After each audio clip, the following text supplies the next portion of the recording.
What's up guys? In this video I'm going to go over my process for painting a 1/72 scale US Paratrooper by Italeri. But before I dive in, I did want to let you know that I've already painted an Airfix US Paratrooper at 1/32 scale. I've posted a link to that video in the description of this one.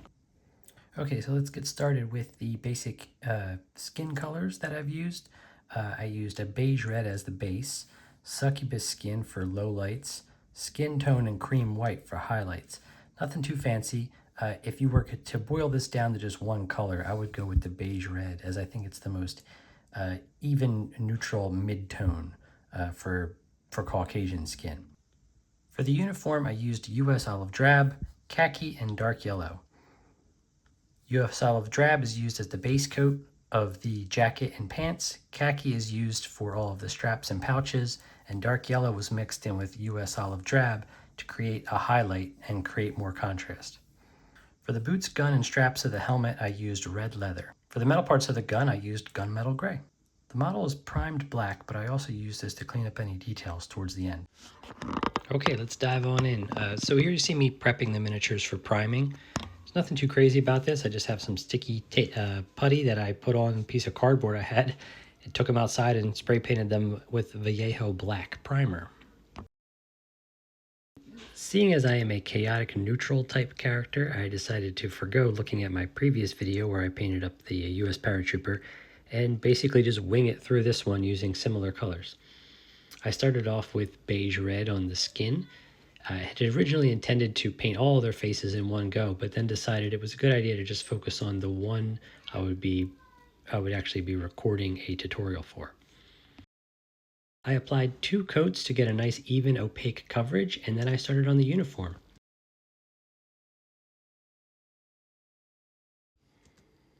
Painting at this scale has given me a lot of new perspective on miniature painting itself. Prior to painting this, I had never painted anything this small. I had really only ever dabbled with Warhammer and 132 scale, 135 scale-ish miniatures, so relatively larger than these. And going into painting this, I knew that I'd have to use more water to thin down the paint more, or else the paint strokes would show up even like more garish than they would on a larger miniature. So thinking about the miniature aspect of this painting really was top of mind. One of the things that has really helped me with identifying where I can blend better and create smoother transitions between the paint colors has been using my phone's macro setting. So I have an iPhone 14 Pro, so I can get really close to the camera and get a lot of great detail. That lets me see things that my eyes necessarily can't see, especially at this size.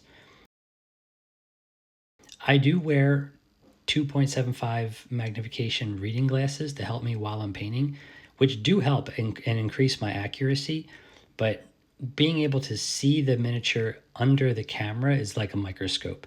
And when I can adjust the paint thickness to look good at a scale that the camera can barely pick up, that's when I know I'm starting to make good progress with my blending, my highlights, and creating just a better painted miniature. It's been really fun and something that I never really thought of too greatly until recently, that the tool of the recording tool itself can also be a live visual check on whether or not something looks really great.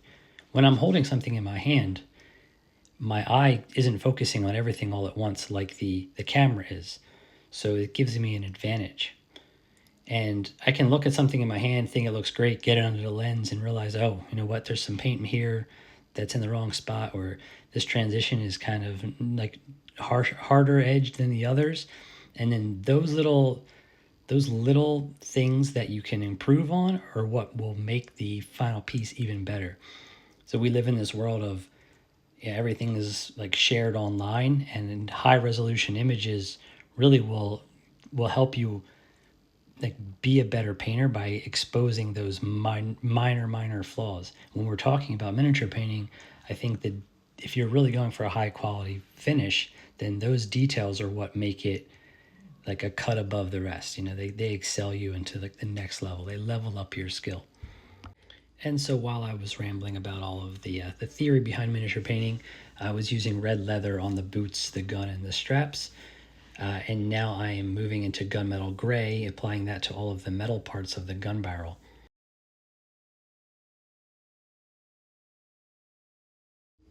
And here's where the intrusive thoughts took over. I don't typically like to use washes, and I decided to do it with this guy. I don't know why. I guess because I thought the scale was so small, I needed that help, that little bit of extra help with the blending to keep everything nice and smooth. And overall, I'm really happy I did, because it did tone everything down a bit. And I went back over again, highlighting with a mixture of the olive, US olive drab, and a little bit of that dark yellow I had mentioned in the beginning, to sort of bring out the highlights of everything that I think the light would be hitting top down. I again turned my focus towards the face, introducing a bit of cream white into the mixture. So at this point, I had applied the beige red and done a slight, like a very light coat of succubus skin to the recesses of the face, which I do not have video of. And then at this point, I'm really trying to create a high contrast by introducing this pure cream white. I mean, it's watered down, but it's pretty much a straight out of the bottle cream white to the cheekbones. And then what I'll do from there is I go back in with a little bit of beige red and glaze over top of that. So it's a very thin application process, and I'm just going back and forth, light to dark, keeping the dark low and the lights high on the face, the nose, the cheeks, and using a little bit to accent the eyes. Here you can see me actually finishing off the miniature by applying black underneath of the helmet.